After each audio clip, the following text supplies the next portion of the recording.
Hi friends, welcome to my channel Tejapriya world and blogs. ఇవాళ నేను పిల్లల కోసం సొరకాయ చెక్కలు తయారు చేశానండి. ఎలా చేశానో చూసేద్దాం రండి. దీనికి కావాల్సినవి కరివేపాకు, పచ్చిమిర్చి, జీలకర్ర, సాల్ట్, కొద్దిగా తెల్ల నువ్వులు వేస్తే టేస్ట్ చాలా బాగుంటుంది, కొత్తిమీర. నెక్స్ట్ పావు కేజీ బియ్య పిండి తీసుకున్నాను. నెక్స్ట్ ఇది 15 రూపీస్ అండి. సొరకాయ వచ్చేసి ఇది చిన్నగా లేతగా ఉంది, చాలా బాగుంది. బియ్య పిండి పావు కేజీ అయితే సరిపోతుంది కరెక్ట్గా. పావు కేజీ బియ్యపిండి కాబట్టి నేను కొద్దిగా సొరకాయ ముక్కనే కట్ చేస్తున్నాను. మొత్తం వేస్తే సొరకాయ తురుము ఎక్కువైపోయి జోరు అయిపోతుంది పిండి. కొద్దిగా ముక్క సరిపోతుంది కాబట్టి కొంచెమే తీసుకున్నాను నేను. దాన్ని చక్కగా పీల్ చేసేసుకోవాలి. మొత్తం పొట్టు అనేది లేకుండా తీసేసుకొని చక్కగా శుభ్రంగా వాష్ చేసేసుకోవాలి. నెక్స్ట్ చక్కగా తురిమేసుకోండి. చాలా లేతగా ఉంది సొరకాయ అయితే. కూర కానీ పులుసు కానీ పెట్టుకుంటే బాగుంటుంది. నెక్స్ట్ బాలు వచ్చేసాడు. నేను హెల్ప్ చేస్తా అని చెప్పి. బాలు ఎవరు అనుకుంటున్నారా? మా చిన్న అత్తగారి వాళ్ళ మనవడండి. పెద్దమ్మ నువ్వెందుకు కష్టపడటం, నేను హెల్ప్ చేస్తాలే అని చేసేసాడు. 7-8 పచ్చిమిర్చి ఉన్నాయి కదా. నెక్స్ట్ వీటిని మెత్తగా గ్రైండ్ చేసేసుకోవాలి. చక్కగా గ్రైండ్ చేసుకుని ఒక బౌల్లోకి తీసేసుకోండి. ఇప్పుడు మనం తురిమి పెట్టుకున్న సొరకాయ తురుమును ఆ బియ్య పిండిలో కరెక్ట్గా సరిపోతుందండి. వాటర్ అయితే ఏమీ అవసరం లేదు. నెక్స్ట్ పచ్చిమిర్చి, మనం ఫస్టే తురుము పెట్టుకున్న పచ్చిమిర్చి కూడా వేసేసుకోవాలి. నేనైతే 7-8 వేసుకున్నాను. ఘాటు ఎక్కువ తినేవాళ్ళైతే ఎక్కువ వేసుకున్నా పర్వాలేదు. నెక్స్ట్ జీలకర్ర, నెక్స్ట్ తెల్ల నువ్వులు వేసేసుకున్నాను. తెల్ల నువ్వులు వేసుకుంటే టేస్ట్ చాలా బాగుంటాయండి. చెక్కలకి సూపర్గా ఉంటాయి టేస్ట్ అయితే. నెక్స్ట్ కొత్తిమీర,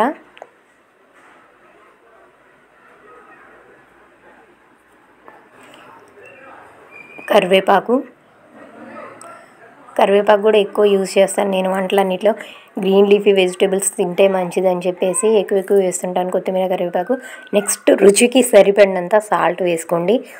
ఎక్కువ తినేవాళ్ళైతే ఎక్కువ, తక్కువ తినేవాళ్ళైతే తక్కువ. ఎవరి టేస్ట్ వాళ్ళది కదా. రుచికి సరిపడినంత చక్కగా సాల్ట్ వేసేసుకొని మొత్తం ఈ ఇంగ్రీడియంట్స్ అన్నీ మొత్తం మెత్తగా కలిపేసుకొని పక్కకు పెట్టేసుకోవాలి. చూసారా, పిండి కరెక్ట్గా సెట్ అయిపోయింది, సరిపోయింది.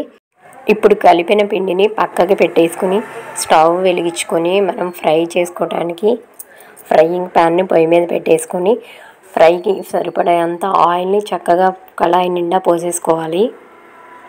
మీడియం ఫ్లేమ్లో ఆయిల్ని కొద్దిగా 5 మినిట్స్ వరకు హీట్ ఎక్కనివ్వాలండి. ఆయిల్ హీట్ ఎక్కిందో లేదో చెక్ చేయడానికని శాంపిల్గా చిన్న చెక్కని చేసేసి ఆయిల్లో వేసేసాను. అది హీట్ ఎక్కేలోపు మనం చెక్కలు పలసగా చేసేద్దాం. నేను పూరి ప్రెషర్ తోటి చక్కగా ఆయిల్ కవర్ తీసుకొని అందులో చిన్న ఉండల్లాగా చేసుకొని ప్రెస్ చేస్తే చూడండి ఎంత పలచగా వచ్చినాయి అంటే. మనకి చెక్కలు బియ్య పిండితోటి మామూలు చెక్కలు చేస్తారు చూడండి, అంత పలచగా వచ్చినాయి. ఇంగ్రీడియంట్స్ అన్నీ వేసినా కూడా చాలా పలచగా వచ్చింది. చూసారా, పూతరేకుల టైప్లో వచ్చినాయి అనమాట. ఎక్స్పీరియన్స్ లేని వాళ్ళైతే తీసేటప్పుడే చినిగిపోతాయి, అంత పలచగా వచ్చినాయి. ఇలా పలుచగా చేసుకోవటం వల్ల తొందరగా ఫ్రై అవుతాయి. నెక్స్ట్ మనకి ఎక్కువ అవుతాయి కూడా అనమాట చెక్కలు అనేవి.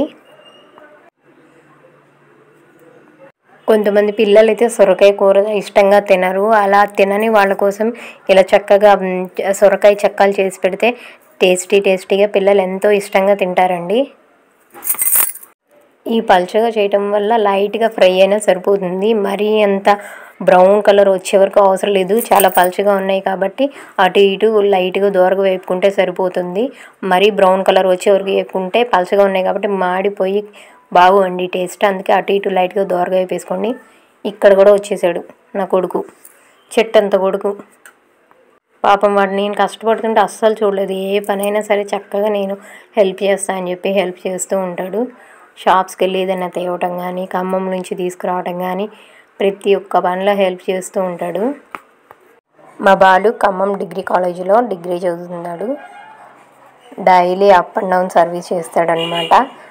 రైనీ సీజన్గా 2-3 డేస్ నుంచి ఒకటే వర్షాలు పడుతున్నాయి కదా. వాళ్ళ ఫ్రెండ్స్ అందరికీ ఫీవర్ వచ్చిందంటే ఎవరు రావట్లేదని చెప్పి ఇవాళ అందరు ఫ్రెండ్స్ అనుకొని, మిగతా వాళ్ళందరూ అనుకొని ఇవాళ కాలేజ్ ఎగ్గొట్టేశారు. కాలేజ్ ఎగ్గొట్టేసినా ఏం ఖాళీగా ఏమి ఉండడండి. పద్దాకా ఒకటే ఫోన్లే. కాలేజీలో ఉన్నా బయట ఉన్నా వీడికి వాళ్ళ ఫ్రెండ్స్ ఒకటే ఫోన్లు చూస్తూనే ఉంటారు. ఏ పని చేసినా ఫోన్లు మాట్లాడుకుంటూనే చేస్తాడు. నేను అదే చెప్తూ ఉంటాను, ట్రాఫిక్లో కనుక ఫోన్లు మాట్లాడదురా, చాలా డేంజర్ అని అంటాడు. చూసారా, ఇక్కడ కూడా ఫోన్లే. పిల్లలేంటో. ఫోన్లు యూజ్ చేయటం వల్ల అడ్వాంటేజ్ ఉంది, డిసడ్వాంటేజ్ ఉంది.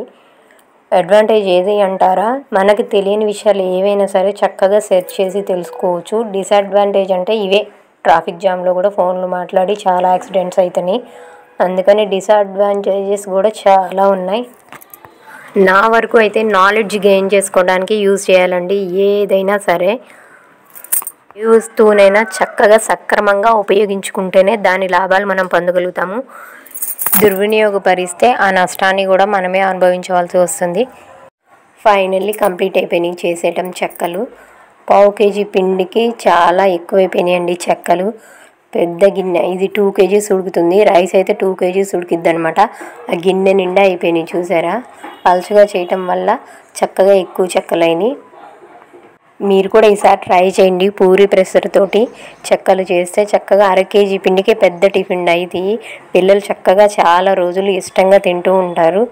ప్రస్తుతానికైతే నేను బాలు టేస్ట్ చేద్దామని రెడీ అయ్యాము. టేస్ట్ ఎలా ఉందో తినేసి చెప్తాము. ఫస్ట్ బాలుకి ఇచ్చేసా, టేస్ట్ చేసి చెప్పురా అని. బాగున్నాయి అంటున్నాడు. నువ్వులు టేస్ట్, పచ్చిమిర్చి, కొత్తిమీర, సొరకాయ వేసాం కాబట్టి సూపర్ ఉన్నాయి టేస్ట్. పిల్లలు సొరకాయ ఇష్టంగా తినని వాళ్ళ కోసం చక్కగా ఇలా చెక్కలు లాంటివి వెరైటీగా చేసి పెడితే వాళ్ళకి అందులో ఆ వెజిటేబుల్ వేసామన్నది కూడా తెలియకుండానే చక్కగా టేస్టీ ఫుడ్ తినేస్తారు ఎంజాయ్ చేసుకుంటూ. నేను కూడా టేస్ట్ చేసేసాను. ఫైనల్లీ సూపర్గా కుదిరినాయండి చెక్కలు. మీరు కూడా ట్రై చేయండి. మరో వీడియోతో మళ్ళీ కలుద్దాం.